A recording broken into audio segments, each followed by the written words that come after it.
한 번씩 설교라는 주제 자체를 다루고자 합니다. 성도님 여러분, 설교가 설교되기 위해서는 듣는 자의 태도에 따라서 결정됩니다.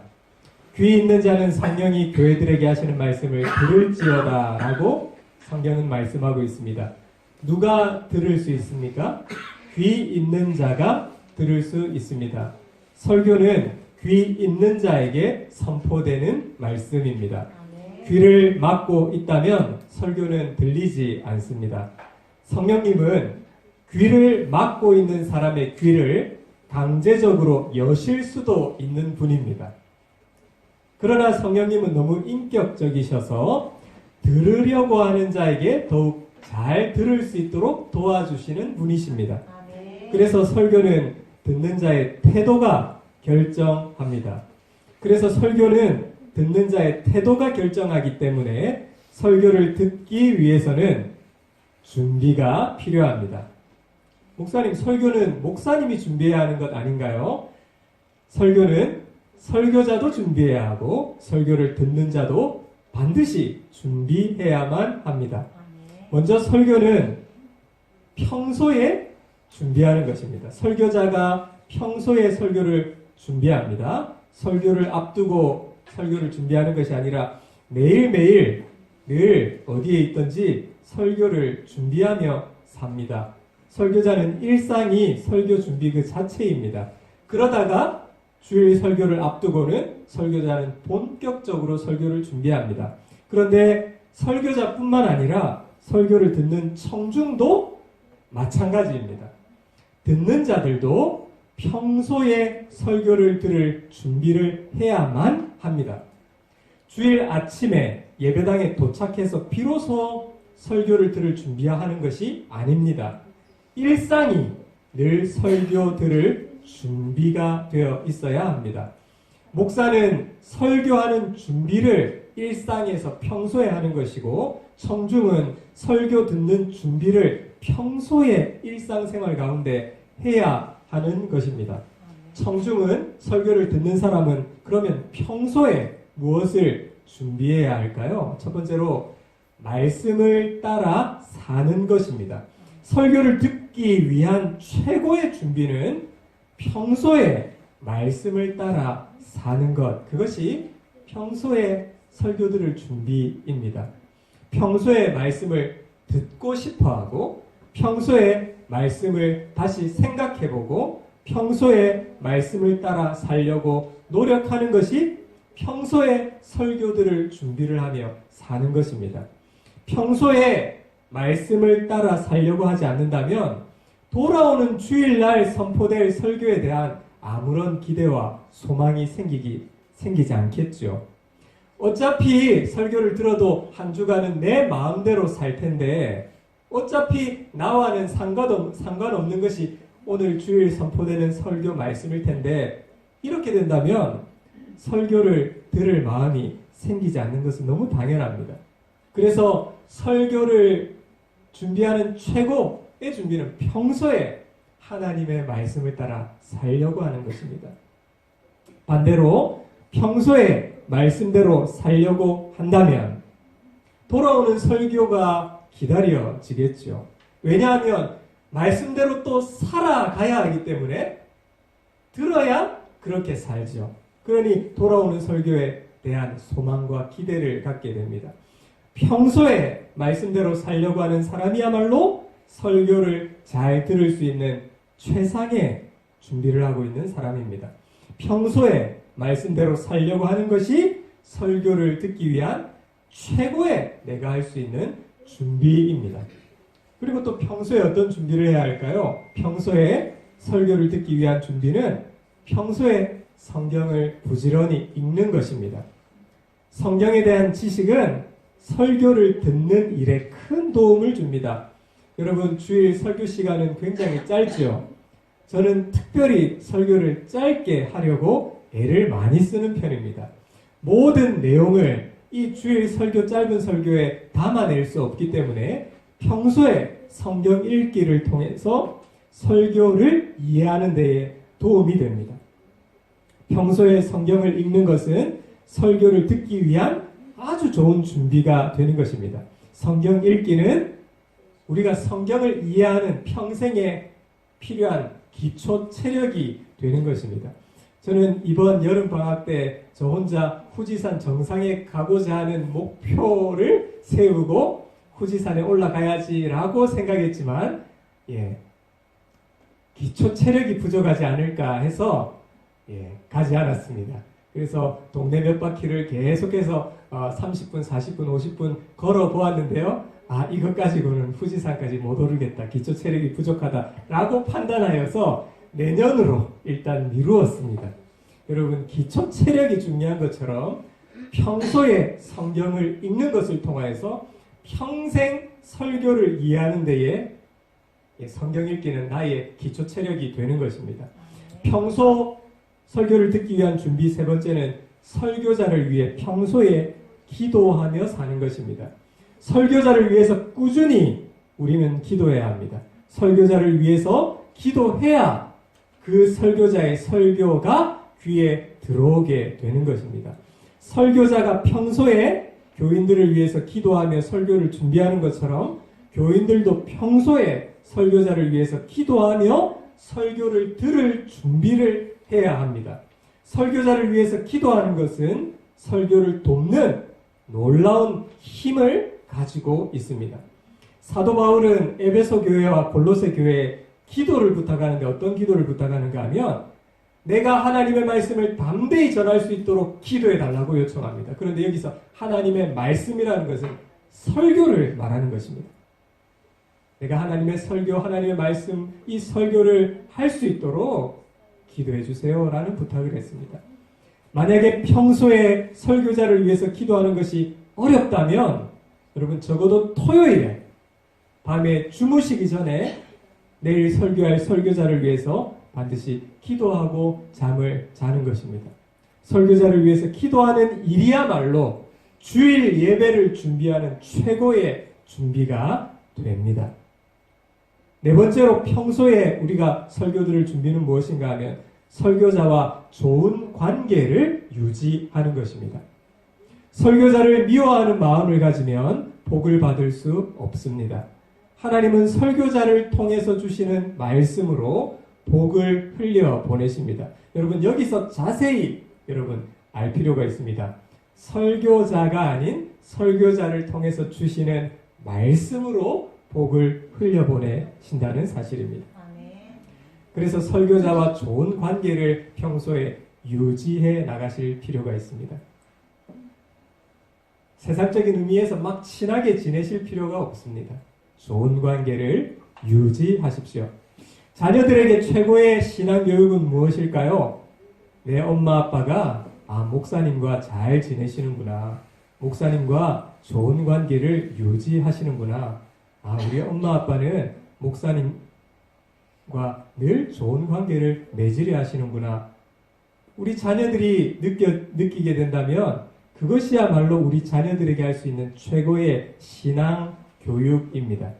내 부모님이 존중하는 목사님의 설교에 우리의 자녀들은 귀를 기울이게 되는 것입니다. 그리고 목사님과 좋은 관계를 유지하는 것을 통하여서 그것이 평소에 내가 평소 설교를 들을 수 있는 준비를 본인이 하고 있는 것이죠. 그래서 평소에 우리는 설교 들을 준비를 해야 합니다. 두 번째로 지금까지 평소에 설교들을 준비를 해야 한다고 나누었는데요. 특별히 이제 주일 설교를 앞두고 우리는 적극적인 설교 준비에 설교 들을 준비에 들어가야 합니다. 그래서 토요일에는 밤늦게까지 불필요한 일들은 하지 않도록 해야 합니다. 토요일 밤늦게까지 피곤해서 주일 설교 시간에 피곤해서 졸릴 수도 있겠죠. 그래서 밤늦게까지 나의 에너지를 너무 소비하지 않도록 해야 합니다. 여러분 그래도요 교회 오셔서 조시는 게 더 낫습니다. 그래서 너무 피곤해서 교회 가지 말까가 아니라 교회 오셔서 주무시면 됩니다. 교회 오셔서 편안하게 주무십시오. 제가 주무실 때 아무도 안 깨우지 않습니까? 편안하게 주무시라고. 네. 설교 시간에 조는 것은 피곤해서이겠죠. 그런데요, 반복적으로 설교 시간에 반복적으로 조는 것은 피곤해서라기보다 습관입니다. 그래서 설교 듣는 일에 여러분 조는 것이 내 살아가는 습관이 되지 않도록 해야 합니다. 습관이니까 어쩔 수 없어요라고 생각해서는 안 됩니다. 반드시 이 습관을 끊어 버리셔야 합니다. 설교를 앞두고 적극적으로 어떤 준비를 해야 할까요?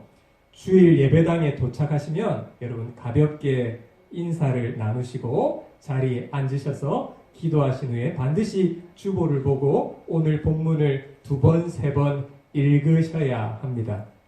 여러분 그러기 위해서는 최소한 교회에 15분 전에 교회에 도착하셔야 합니다.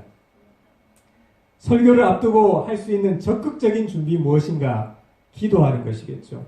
설교자와 설교를 듣는 자신을 위해서 교회에 오셔서 기도하셔야 합니다. 사탄은 우리가 설교에 집중하지 못하도록 방해합니다. 사탄이 가장 싫어하는 것은 우리가 설교에 집중하는 일입니다.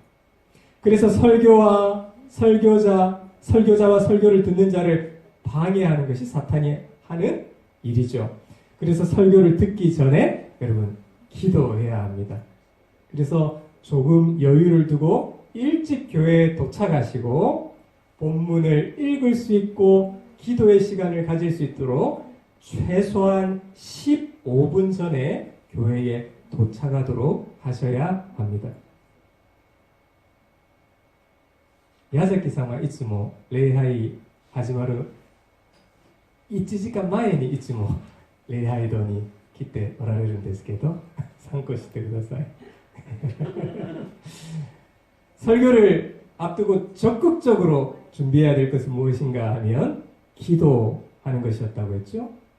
그러기 위해서 일찍 도착하셔야 된다고 했습니다. 네 번째로 적극적으로 설교를 앞두고 준비해야 될 것은 주일 아침에 분주하지 않게 해야 합니다.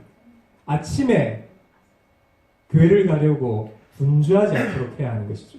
미리 토요일 저녁에 자기 전에 내일 아침에 필요한 준비물들을 현관에 챙겨두는 것입니다.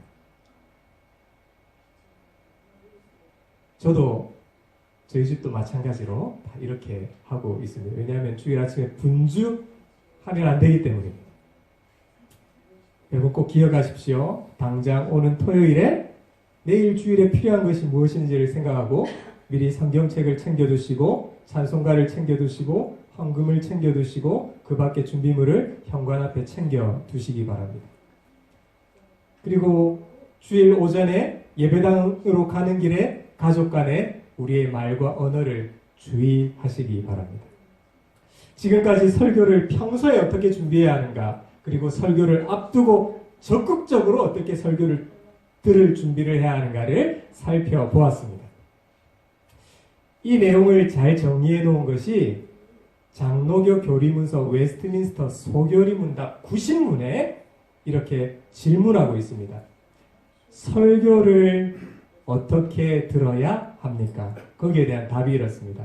설교를 듣는 사람은 준비와 기도로 참여하며 온유함과 준비된 마음으로 진리를 받아야 합니다. 그래서요, 설교를 어떻게 들어야 하는가? 성경적인 답이 준비에 있다는 것이죠. 그래서 우리는 놀라운 사실을 알게 됩니다. 설교 준비는 설교자가 하는 것인 줄 알았더니 설교 준비는 설교를 하는 자와 설교를 듣는 자 모두가 적극적으로 준비하며 또 평소에 준비하는 것을 우리가 알게 되었습니다. 지금까지 우리는 설교 듣는 준비에 대해서 살펴보았는데요. 그렇다면 설교를 들을 때는 어떤 자세를 취해야 하는가? 첫 번째로 설교를 들을 때는 여러분 귀를 기울이셔서 경청해야 합니다. 귀를 기울여서 설교를 듣는 것은 설교 듣는 자가 해야 할 가장 기본적인 자세입니다. 이사야 55장에 보면 이런 말씀이 있습니다. 너희는 귀를 기울이고 내게로 나와서 들으라. 설교 시간에는 온 마음과 정신을 설교자에게 향해야 합니다. 우리의 눈도 설교자에게, 우리의 귀도 설교자에게 집중해야 합니다. 예, 물론 통역으로 들으시는 분들은 이해를 합니다. 예, 눈을 감으셔야 이렇게 더 집중이 잘 된다고 하시는데 그게 참 맞습니다.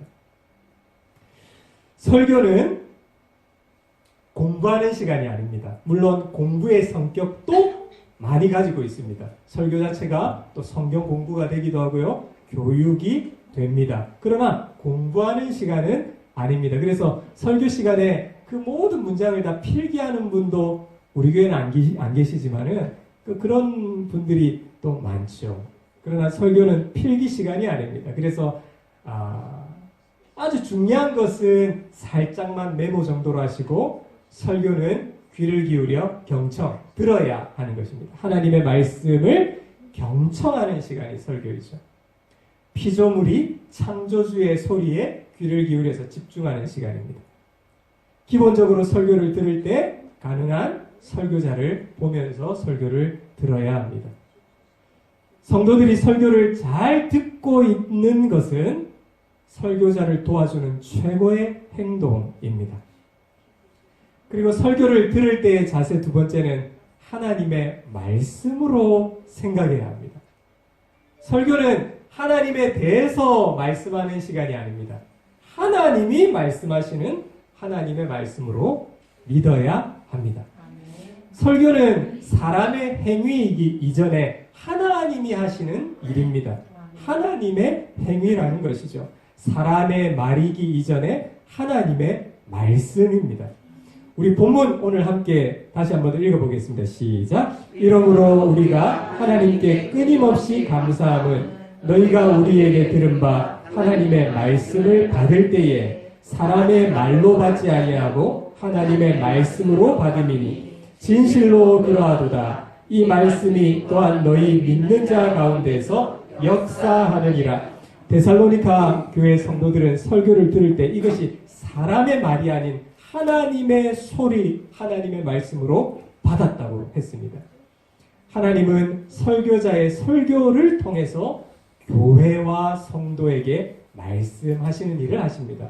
성도들은 설교자를 보고 설교를 듣고 있지만 사실은 설교자 너머에 계시는 하나님을 보며 하나님의 음성을 듣는 것입니다. 성도님 여러분, 교회에 오신 것은 저를 만나시기 위해서 오신 것이 아닙니다. 하나님을 만나시고 하나님의 소리를 듣기 위해 이곳에 오신 것이죠. 그리고 설교를 듣는 자세 세 번째는 성령님을 의지하면서 들어야 합니다. 교회에 오시면 기도하셔야 한다고 했는데요. 어떻게 기도해야 할까요? 성령 하나님, 설교를 잘 듣고 잘 이해할 수 있도록 성령님이 도와주세요 라고 기도를 하셔야 합니다. 성령의 사역은 설교를 잘 듣도록 도와주십니다. 하나님, 우리 자녀들, 어린 자녀들이 오늘 설교를 잘 듣고 이해할 수 있도록 성령님이 일해 주세요. 이렇게 우리가 기도해야 합니다. 네 번째로 설교를 듣는 자세는 겸손과 온유함으로 들어야 합니다. 야고보서 1장 21절 말씀해 보니까 하나님의 말씀을 온유함으로 받으라 이렇게 기록하고 있습니다. 우리가 하나님의 말씀을 들을 때는 온유하고 부드러운 마음으로 하나님의 말씀을 듣고 받아야 합니다. 제가 유치부 아이들을 가르쳤을 때가 있는데요. 유치부 아이들 가르칠 때 이렇게 가르쳤습니다. 헌금은 어떻게? 두 손으로. 헌금은 어떤 마음으로? 감사하는 마음으로. 제가 이렇게 가르쳤습니다. 제가 헌금은 하면 아이들이 두 손으로. 어떤 마음으로? 하면 아이들이 감사하는 마음으로. 이것이 헌금의 핵심이죠. 마찬가지로 설교도 그렇습니다. 설교는 어떻게? 온유한 마음으로 듣고 온유한 마음으로 받는 것. 이것이 설교 듣기의 핵심입니다. 이것이 우리가 해야 할 자세입니다. 우리는 설교 들을 때에 몇 가지 도움되는 것을 나누고자 합니다. 첫 번째, 우리는 설교를 들을 때 아는 내용이라도 집중하셔야 합니다. 아는 내용, 아는 주제가 나왔으니 귀를 기울일 필요 없다고 생각하면 안 됩니다. 왜냐하면 하나님의 말씀은 너무도 풍요롭기 때문입니다. 그때는 몰랐는데 똑같은 말씀을 지금 들었는데 더 깨달아 알게 하실 때가 참 많죠. 그리고 우리는 늘 잊어버리기 때문입니다. 그래서 아는 내용도 또 들어야 합니다. 그리고 설교 듣는 자리에 다른 사람도 있기 때문에 내가 아는 내용도 또다시 집중해서 들어야 합니다. 그때는 못 들은 자가 있었고 그때는 이해하지 못한 자가 오늘 이 말씀을 듣고 다시 이해할 수 있기 때문이죠. 그리고 우리는 설교를 들을 때에 내가 은혜가 안 된다고 할지라도 불평하지 말아야 합니다. 설교를 듣는 청중은 너무도 다양하고 각자의 형편과 상황이 다 다르기 때문입니다. 앉아있는 우리 모든 사람들의 마음과 상황, 형편들이 너무너무 다르기 때문입니다. 그래서 내가 오늘 설교의 은혜가 안 된다고 할지라도 거기에 불평해서는 안 됩니다. 그리고 우리는 설교를 들을 때에 책망이 있는 설교라도 들을 수 있어야 합니다. 설교는 때로는 우리의 마음을 강력하게 찌릅니다. 설교에는 책망의 역할을 함께하기 때문입니다. 책망도 하나님의 말씀을 통해서 들을 수 있어야 합니다.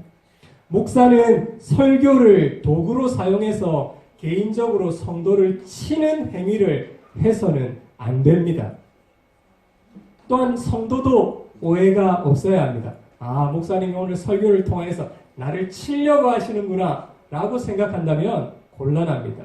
만약 그런 생각이 있다면 여러분 성경 66권 그 어느 장, 어느 절, 구절도 피할 구절이 한 곳도 없습니다. 설교는 책망의 역할을 합니다. 디모데후서 3장 16절의 모든 성경은 하나님의 감동으로 된 것으로 교훈과 책망과 바르게 함과 의로 교육하기에 유익하니 성령님께서 하시는 일을 하나님의 말씀을 통하여 우리를 책망하도록 일하십니다. 우리는 하나님의 말씀 설교를 들을 때에 나와 상관없는 설교도 잘 들어야 합니다. 나와 상관없는 설교는 없습니다. 내 부모에게 순종하라는 설교의 말씀 주제라고 할지라도 부모에게도 이 말씀이 필요하고 자녀에게도 이 말씀이 필요하고 어른에게도 필요하고 아이도에게도 필요하고 부모님이 이미 돌아가시고 안 계신 사람에게도 이 말씀이 필요하고 공동체 남녀노소 모두에게 필요합니다. 나와 상관없는 설교, 나와 상관없는 주제는 없습니다. 왜냐하면 우리는 공동체이기 때문이죠. 우리는 설교 들을 때에 반복되는 설교도 들어야 합니다. 반복이 필요한 경우가 있습니다. 반복해서 들어야 할 말씀이 있습니다. 특별히 오늘 같은 설교, 오늘 같은 주제는 더욱더 그러합니다. 설교를 또 듣는 것은 마지막으로 하나님께 예의를 표하는 시간입니다. 설교를 듣는 시간은 하나님께 대해 예의를 다하는 시간입니다. 부모님이 말씀하실 때 자녀가 귀를 기울여서 듣는 것은 예의를 다하는 일인 것처럼 우리가 하나님께 예의를 다하는 것이 바로 하나님의 설교를 듣는 것이죠. 동시에 함께 예배당에 있는 자들에게 예의를 다하는 시간이 바로 예배 설교 시간입니다. 여러분 설교에 듣는 일들을 통하여서 하나님께 예의를 다하시고 옆지체들에게 예의를 다하시는 우리 모두가 되시기를 바랍니다.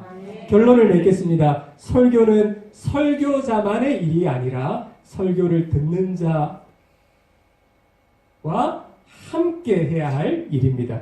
설교자는 설교를 전하고 청중은 설교를 들으며 이 일을 같이 해 나가는 것입니다. 평소에 설교 준비를 하며 평소에 설교 들을 준비를 하는 것입니다. 설교 듣기에 앞두고서는 이제 더 적극적으로 설교자는 설교 준비에 들어가고 설교를 들을 자는 더 적극적인 설교 준비에 들어가는 것입니다. 설교를 듣는 시간에는 더 하나님 앞에 설교를 듣는 자세로 설교를 들으며 하나님의 말씀을 받는 것이죠. 이 일을 통하여서 하나님은 공동체에 하나님의 뜻을 말씀하시고 개인에게 말씀하시며 설교자를 통해서 주시는 하나님의 말씀을 통해 복을 흘려 보내신다는 사실입니다. 여러분 오늘 설교를 듣고 나를 책망하시는 성령의 음성이 있다면 여러분 이것을 믿음으로 받으시기를 바랍니다. 찔림도 일어나기를 원합니다. 다짐하는 시간도 되기를 바랍니다. 결심하시고 변화하겠다고 다짐하시고 의지의 삶을 살아가시기를 바랍니다. 그래서 평소에 준비하시고 설교 듣기를 앞두고 준비하여서 자신이 복을 얻으시기를 바랍니다. 하나님은 설교를 통해서 말씀하시고 오늘 이 시대에도 복을 주시기를 원하시는 하나님이십니다. 피조물이 창조주의 소리에 귀를 기울이는 것이야말로 최고의 복인 줄 믿습니다. 평생 여러분 하나님의 말씀이니 설교를 통하여서 큰 복을 누리시는 교회가 되시고 또 성도님들 되시고 우리 가정 가문이 다 되시기를 주님의 이름으로 간절히 축원드립니다. 아멘. 우리 말씀을 생각하면서 하나님, 내가 말씀을 통하여 예배를 통하여 내가 하나님의 복을 누리는 하나님의 참 백성 되게 하여 주옵소서 하는 마음으로 우리 시간 찬양하겠습니다.